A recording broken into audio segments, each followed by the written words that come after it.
राधे कृष्ण राधे कृष्ण। जरत्कारु मुनि का नाग कन्या के साथ विवाह।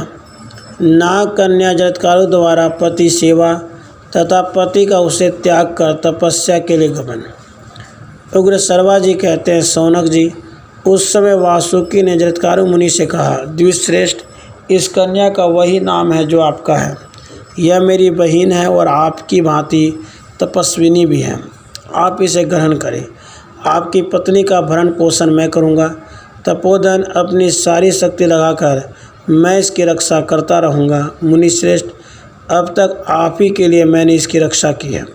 ऋषि ने कहा, नागराज, मैं इसका भरण पोषण नहीं करूँगा। मेरी यह शर्त तो तय हो गई। अब दूसरी शर्त यह है कि तुम्हारी इस बहन को कभी ऐसा कार्य नहीं करना है जो मुझे अप्रिय लगे।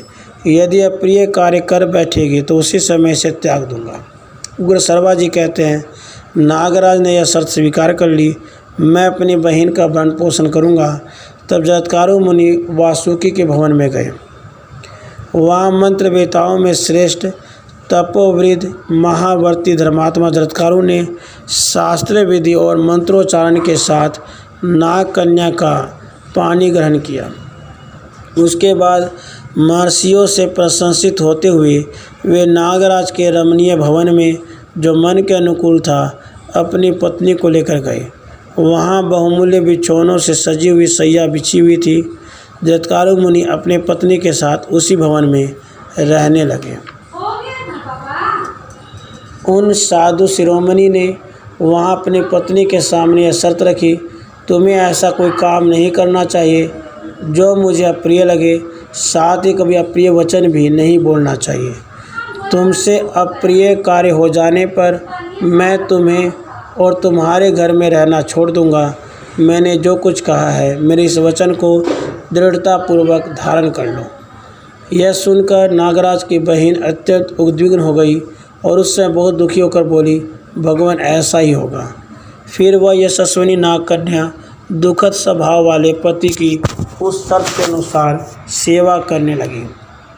वह श्वेत काकीय उपायों से सदा पति का प्रिय करने की इच्छा रखकर निरंतर उनकी सेवा करती रहती थी।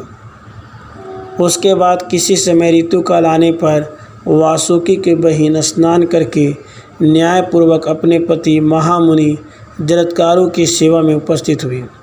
वहाँ उसे गर्भ रह गया, जो प्रज्वलित अग्नि के समान अत्यंत तेजस्वी तथा तपशक्ति से संपन्न था। उसकी अंग कांति अग्नि के तुल्य थी। जैसे शुक्ल पक्ष में चंद्रमा बढ़ते हैं, उसी प्रकार वह गर्भ भी नित्य परिपुष्ट बढ़ने लगा। उसके बाद कुछ दिनों के बाद महातेजस्वी जरत्कारु कुछ खिन्न से होकर अपनी पत्नी को गोद में सिर रखकर सो गए।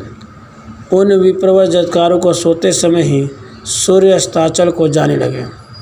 ब्राह्मण दिन समाप्त होने ही वाला था, अतः वासुकी की मनस्विनी बहन जरत्कारु अपने पति के धर्मलोप से भयभीत हो उस समय इस प्रकार सोचने लगी, इस समय पति को जगाना मेरे लिए अच्छा होगा या नहीं।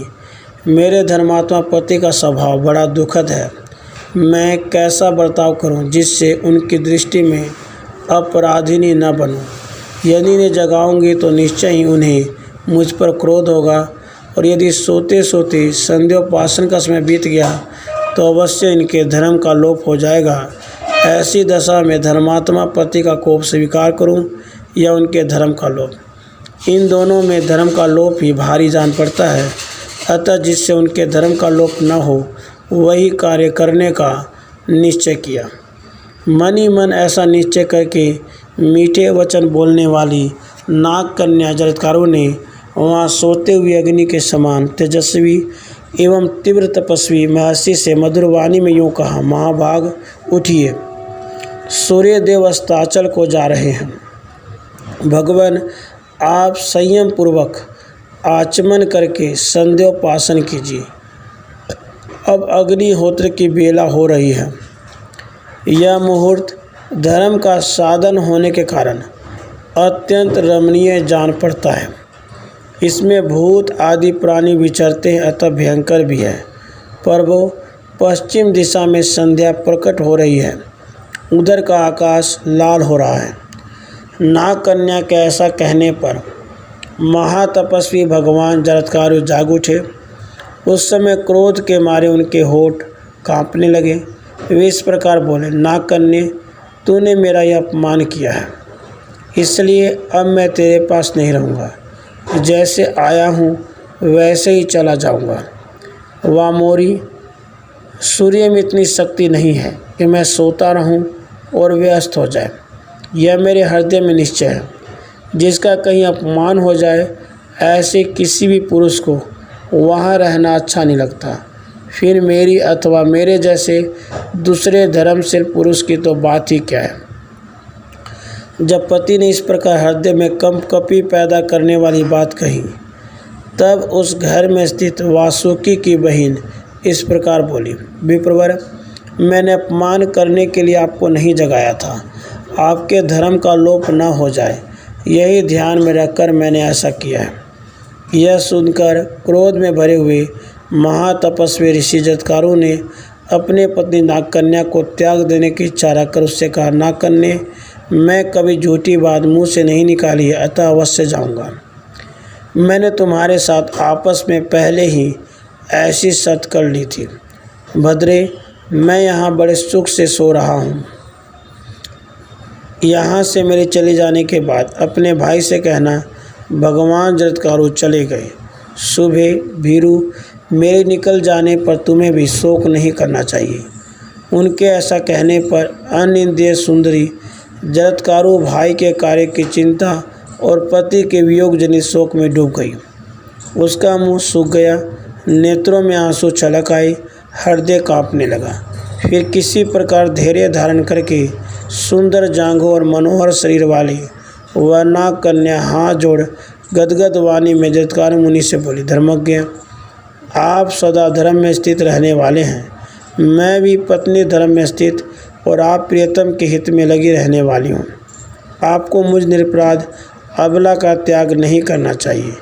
द्विश्रेष्ठ, मेरे भाई ने जिस उद्देश्य को लेकर आपके साथ मेरा विवाह किया था, मैं मंदभागिनी अब तक उसे पा न सकी। नागराज वासुकी मुझसे क्या कहेंगे। साधु शिरोमणि, मेरे कुटुंबीजन माता के शाप से दबे हुए हैं। उन्हें मेरे द्वारा आपसे एक संतान की प्राप्ति अभिष्ट थी, किंतु उसका भी अब तक दर्शन नहीं हुआ। आपसे पुत्र की प्राप्ति हो जाए तो उसके द्वारा मेरे जाति भाइयों का कल्याण हो सकता है। ब्राह्मण, आपसे जो मेरा संबंध हुआ वह व्यर्थ नहीं होना चाहिए। भगवान, आपने बांधवजनों का हित चाहती हुई मैं आपसे प्रसन्न होने की प्रार्थना करती हूँ। महाभाग, आपने जो गर्भ स्थापित किया है उसका स्वरूप या लक्षण भी प्रकट नहीं हुआ। महात्मा होकर ऐसी दशा में आप मुझ निरपराध पत्नी को त्याग कर कैसे जाना चाहते हैं। यह सुनकर उन तपोधन महर्षि ने अपनी पत्नी जरत्कारु से उचित तथा अवसर के अनुसार बात कही। सुबह, अयम अस्ति, तुम्हारे उदर में गर्भ है। तुम्हारा यह गर्भस्थ बालक अग्नि के समान तेजस्वी परम धर्मात्मा मुनि तथा वेद वेदांगों का पारंगत विद्वान होगा। ऐसा कहकर महात्मा महामुनि जरत्कारु, जिन्होंने जाने का दृढ़ निश्चय कर लिया था, फिर कठोर तपस्या के लिए वन में चले गए। इस प्रकार महाभारत आदि पर्व के अंतर्गत आस्तिक पर्व में जरत्कारु का तपस्या के लिए निष्कर्मण विषयक 47वां अध्याय पूरा हुआ। राधे कृष्ण, राधे कृष्ण।